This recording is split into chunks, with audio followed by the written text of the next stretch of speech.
Winston Churchill and President Franklin Delano Roosevelt, the wartime leaders who, together, worked tirelessly and in lockstep to defeat the greatest tyranny in all of history. Two men who presented a powerful, united democratic front and forged what seemed an unbreakable personal bond, the living symbol of the special relationship between the United Kingdom and the United States. All of that is true, at least broadly, but it's not the whole story of FDR and Churchill or of Britain and America during the Second World War. Allies they were, and publicly, the President and the Prime Minister never quarrelled. But the realities of complicated dynamics between superpowers rarely leave room for untroubled friendship, and the interests of the USA, born from revolution, and the British Empire, ruler of a quarter of the world, were far from one and the same. But then there was the other great power to deal with, and treating with the Soviet Union's Joseph Stalin, a wartime inevitability to be sure, still strained relations between the American progressive and the British aristocrat. Sir Winston Churchill, Prime Minister of the United Kingdom and by extension leader of the British Empire, and Franklin D. Roosevelt, President of the United States, are unlikely to have known each other at all, if not for the outbreak of World War II. Their first meeting, 20 years before in London at the tail end of World War I, would have been their last, inconsequential as it was, with Churchill rather forgetting the younger American, and Roosevelt appraising the Englishman as a bit too fond of his booze. He took more notice when FDR was elected president in 1932.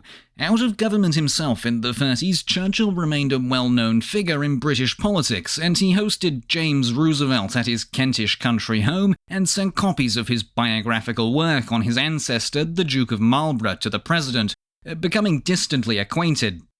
Besides their incidental first meeting in 1918, the two leaders met in person on 9 occasions between September 1941 and February 1945.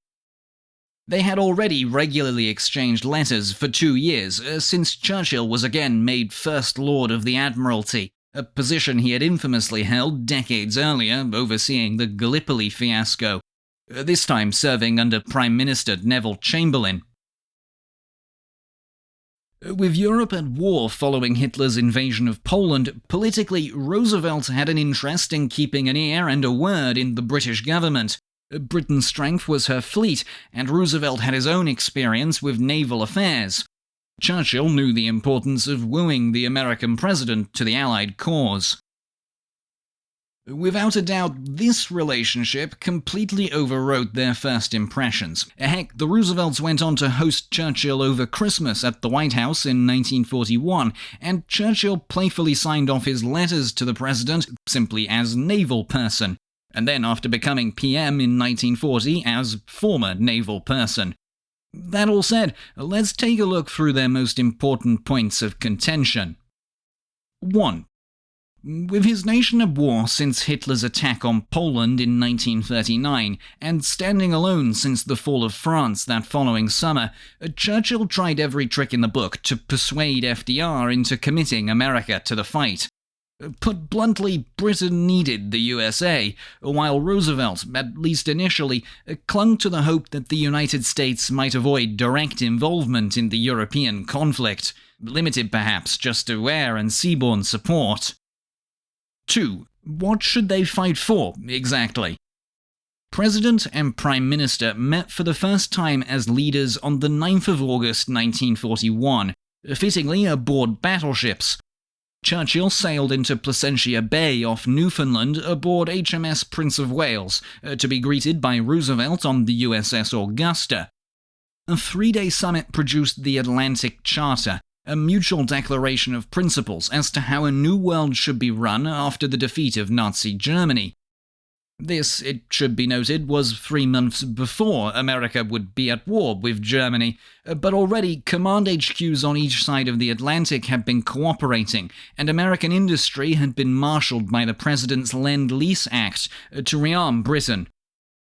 Churchill summed up its effect in 1941, "Give us the tools and we will finish the job." More contentious was some specific wording in the Atlantic Charter, that the Allies would respect the rights of all peoples to choose the form of government under which they will live, and they wish to see sovereign rights and self-government restored to those who have been forcibly deprived of them. To Roosevelt, that meant applying self-determination as much to the colonies of the British Empire as to the countries seized by the Axis. Churchill was a man who remembered Victorian glories and accepted no parallel, a man of the Empire till his dying day. 3. How, exactly, should the Axis powers be fought? Churchill pushed for a soft underbelly approach to liberating Europe. Hit North Africa, then Italy, maybe the Balkans or Greece, to chip away at the German Reich, yes, but maybe more importantly also to check Stalin's ambitions, and implicitly secure Britain's Middle Eastern empire along the way. Roosevelt allowed for some of it. The Americans originally envisioned what became the D-Day landings happening about a year earlier than they did, but at Washington in June 1942, FDR allowed Churchill to convince him otherwise. They signed off then on Operation Torch, an assault on Vichy French North Africa. At Casablanca 6 months later, planning began for an invasion of Sicily, Operation Husky, and they committed to knocking Italy out of the war at Washington again in May 1943. But Roosevelt nixed Churchill's campaigns in the Balkans. Limiting Stalin was far less of a priority for him, and he had no intention of helping secure the British Empire to any extent greater than immediately necessary. 4. How to deal with Joseph Stalin. Whether the US and UK liked it or not, the Soviet Union would have to be reckoned with. Victory in Europe required Stalin's Red Army, and they both knew it. As far as Churchill was concerned, that did not mean that Western democracies should be friends with the paranoid killer ruling from Moscow. Roosevelt believed that Stalin's trust could be, and needed to be, won. Twice the three of them met, at Tehran in 1943 to commit to Operation Overlord, and at Yalta in the Crimea in February 1945.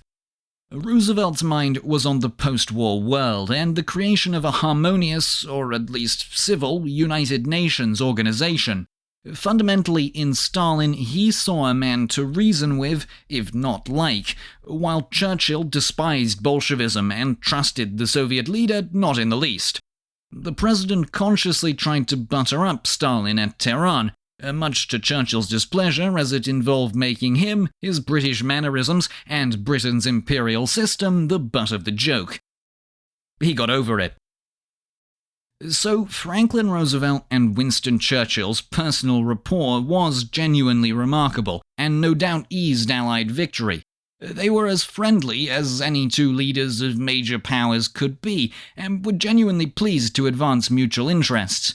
But each man respected that the other's loyalty lay with his own nation first.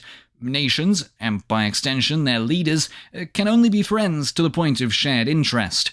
That held as true in the 1940s as it does today.